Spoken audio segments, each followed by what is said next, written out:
Hello all welcome to PR studios. North south తేడా లేకుండా కలెక్షన్ల వర్షం కురిపిస్తున్న సెన్సేషన్ వైపు, మూడో రోజుకే సినిమాల కాపీలు వెబ్సైట్లలో అందుబాటులో ఉండడం ఇంకోవైపు, పట్టుమని 4 రోజులు కూడా థియేటర్లు నిండని సందర్భం మరోవైపు. 2024లో సినిమా పరిస్థితి ఇది. ఇందులో ఏది నిజం? నిజంగానే తెలుగు సినిమా స్థాయి ఈ సంవత్సరం పెరిగిందా, తగ్గిందా? కలెక్షన్ల లెక్కలు నిజమని నమ్మొచ్చా? ఈ 2024లో తెలుగు సినిమా ఎదుర్కొన్న ఆటుపోట్లు ఏంటి? ఈ స్టోరీ ఈ వీడియోలో మీకోసం. జనవరిలో గుంటూరు కారం, సైంధవ, నా సామిరంగ లాంటి సినిమాలు మొదలుకొని మొన్నటి పుష్ప 2 వరకు కూడా ఎన్నో పెద్ద సినిమాలు తెలుగులో వచ్చాయి. ఎప్పటి నుండో ఉన్న సక్సెస్ ఫార్ములానే నమ్ముకొని పండుగలకే పెద్ద స్టార్ సినిమాలు వచ్చాయి. రాజమౌళి తెలుగు సినీ పరిశ్రమకు పరిచయం చేసిన ప్రమోషన్స్ ఆల్వేస్ ఫస్ట్ అన్న సూత్రం కూడా ఈ సంవత్సరం బాగానే పనిచేసింది.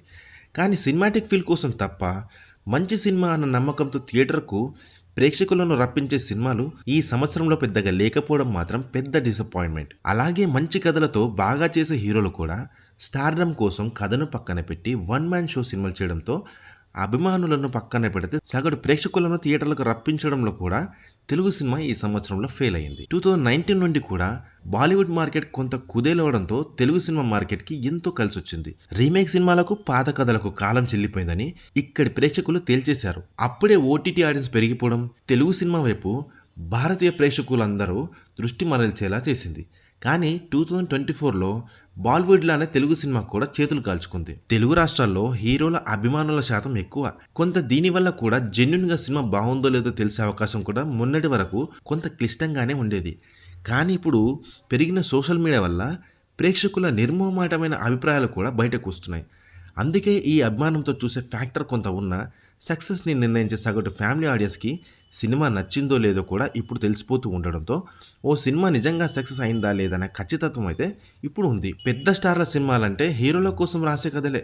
కానీ ఆ స్టార్డమ్ని నిర్ణయించే అవకాశం ప్రేక్షకులకు ఇచ్చే సహనం వ్యవధి 2 మన హీరోలకు లేవు. అందుకే 1-2 సినిమాల హిట్ల తర్వాత దాదాపుగా హీరోలందరూ తమ కోసం రాసిన కథల్లోనే నటించడానికి ఆసక్తి చూపిస్తున్నారు. ఆ మార్పు స్పష్టంగా ఈ సంవత్సరం సినిమాలో కనిపిస్తుంది. కథనే నమ్ముకొని కష్టపడి పైకొచ్చిన సుహాస్, శ్రీవిష్ణు, విశ్వక్సేన్ లాంటి వాళ్ళు కూడా ఇదే రూట్లోకి వచ్చారు. ఈ సంవత్సరంలోనే గామి లాంటి అద్భుతమైన సినిమా చేసిన Vishwaksen gangs of Godavari, mechanic Rocky లాంటి పక్కా వన్ మ్యాన్ షో సినిమాలు చేశాడు. ఇప్పటి వరకు ఒక దశాబ్దం నుండి కథలనే నమ్ముకున్న శ్రీవిష్ణు, సుహాస్లు కూడా కొంత ఇదే మార్గాన్ని అనుసరిస్తున్నట్టు వారి ఇటీవల సినిమాలు చూస్తే అనిపిస్తుంది. అంబాజీపేట, మ్యారేజ్ బ్యాండ్ లాంటి మంచి సినిమాతో ఈ సంవత్సరం ఓపెన్ చేసిన సుహాస్ తర్వాత ప్రసన్నవదనం, జనక అయితే గనకలోను, శ్రీవిష్ణు స్వాగ్లోను ఈ స్టార్డమ్ కోసం పడే తాపత్రయం కనిపిస్తుంది. వీళ్ళని పక్కన పెడితే దాదాపు 2 దశాబ్దాల నుండి తనదైన శైలిలో మెప్పించిన అల్లరి నరేష్ కూడా ఈ స్టార్డమ్ స్థాయిని నెక్స్ట్ లెవెల్కి తీసుకువెళ్ళడానికి చేసిన బచ్చలమల్లి లాంటి సినిమాలు కూడా బెడిసి కొట్టాయి.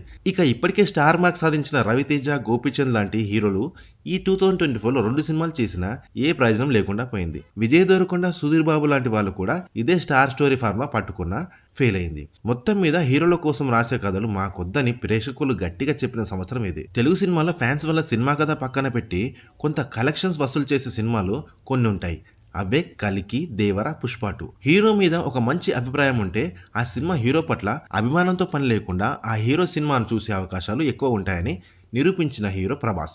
వయసు తెచ్చే హుందాతనం అతని కథల్లో కనిపిస్తుంది. అందుకే కలికి పెద్ద గొప్ప కథ కాకపోయినా మల్టీ స్టారర్ ఫామ్లా డీసెంట్ టేకింగ్ తో సూపర్ హిట్ కొట్టింది. ఇక దేవర డిజాస్టర్ సినిమానే అయినా అభిమానాలు మిశ్రమ స్పందన వల్ల వచ్చిన కుతూహలం వల్ల కొంత పర్లేదనిపించింది. ఇక పుష్ప 2 మాత్రం ఈ స్టార్డమ్ బాగా నెత్తికెక్కిన సినిమా. పక్కా హీరో కోసం రాసిన కథ, ఆర్టిఫిషియల్ ప్రచారం, కథలేని సినిమా, జుగుప్స కలిగించే హీరోయిజంతో పక్కా బోల్తా పడిన సినిమా ఇది. ఒక వారం పక్కన పెడితే మొదటి రోజు నుండే ఖాళీ థియేటర్లో దర్శనమిచ్చే సినిమా ఇది. అలాగే తమ పబ్లిసిటీ కోసం ఎంతవరకైనా దిగజారుతూ తమను తాను ఆకాశంలో తారల్లా ఊహించుకునే సెలబ్రిటీలను నేలకు దించిన సినిమా కూడా ఇదే.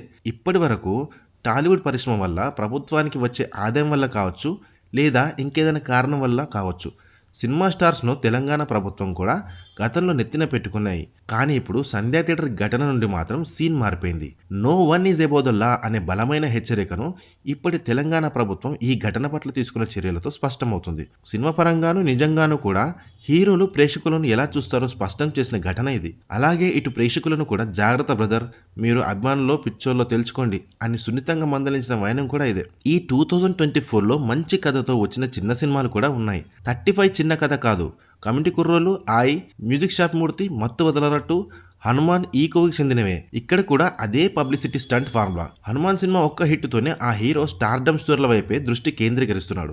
35 చిన్న కథ కాదు, మంచి కథ. ప్రమోషన్స్ వల్ల ప్రేక్షకులకు దగ్గరైంది. మత్తు వదలరట్టు మొదటి భాగం హిట్ అవడం వల్ల దీనికి లైన్ క్లియర్ అయ్యి ప్రమోషన్స్ సాయంతో బ్లాక్ బస్టర్ అయింది. ఇక కమిటీ కుర్రోళ్ళు గొప్ప కథ లేకపోయినా ఫీల్ గుడ్ స్టోరీ కావడం, నిహారిక కొన్నెదెల లాంటి నిర్మాత నుండి రావడం భారీ ప్రమోషన్స్ వల్ల హిట్ టాక్ తెచ్చుకుంది.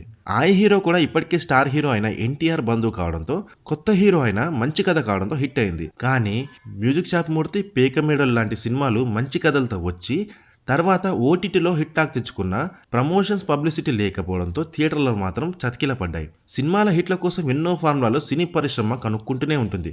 అందులో ఒకటి వివాదాలు ఉన్నప్పుడే సినిమాలు విడుదల చేయడం. అదే ఫార్ములాతోనే రాజ్ తరుణ్ నడిచాడు. లావణ్య వివాదం నడుస్తున్నప్పుడే పురుషోత్తముడు, తిరగబడర స్వామి, ఆ వేడి చలారలోపే భలే ఉన్నాడు లాంటి సినిమాలతో వచ్చాడు. కానీ ప్రయోజనం లేకుండా పోయింది. కలెక్షన్స్ వచ్చినా రాకపోయినా వచ్చాయని చెప్పుకుంటూ ప్రతి సినిమాకు సక్సెస్ మీట్లు పెట్టుకోవడం ఇప్పుడు స్ట్రైట్ ఫార్ములా. అందుకే థియేటర్లు కూడా ఒక కొత్త సూత్రాన్ని కనుక్కున్నాయి. అదే పాత సినిమాల్లో హిట్ అయిన వాటిని అభిమానుల శాతం ఎక్కువ ఉన్న హీరోల సినిమాను రిలీజ్ చేయడం. ఈ రిలీజ్లు చిన్న సినిమాలు థియేటర్లో ఉన్నప్పుడే రిలీజ్ అవ్వడం మాత్రం చిన్న సినిమాల కలెక్షన్లను దెబ్బతీసింది. ఫ్యాండమ్ ని పక్కా సొమ్ముగా మార్చుకున్న ఫార్ములా ఇది. బాగా వర్కౌట్ అయింది. ఈ సంవత్సరంలో రిలీజ్ల వల్ల ఎన్నో మంచి చిన్న సినిమాల గురించి ప్రేక్షకులకు తెలియకుండా పోయింది.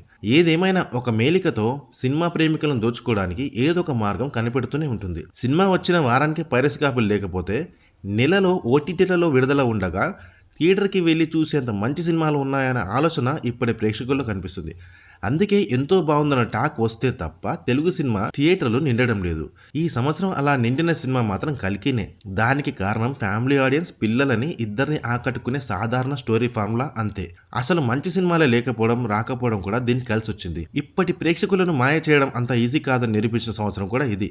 ఒక 5-6 సినిమాలు పక్కన పెడితే పెద్దగా మ్యాజిక్లు ఏ సినిమాలోనూ జరగలేదు. ఇక సీరియస్గా తెలుగు సినిమాకి 2024లో ఎన్నో సవాళ్లు ఎదురయ్యాయి. కథల్లో కొత్తదనం లేకపోవడం, బలహీనమైన స్క్రీన్ ప్లే, కథలు ప్రెడిక్టబుల్గా ఉండడం, ఓటీటీలలో వస్తున్న అనేక సినిమాల వల్ల పెరిగిన ప్రేక్షకుల అంచనాలను అందుకోలేకపోవడం లాంటి అనేక సమస్యలు ఈ 2024లో తెలుగు సినిమాకి ఎదురయ్యాయి. వీటిని త్వరలోనే అధిగమించబోతే మాత్రం బాలీవుడ్ సినిమాలను తిరస్కరించిన ప్రేక్షకులు ఈ సినిమాలను కూడా వద్దనుకోవడానికి అట్టే సమయం పట్టదు.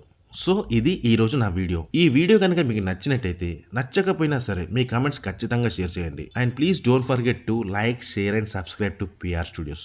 Thank you for watching this video.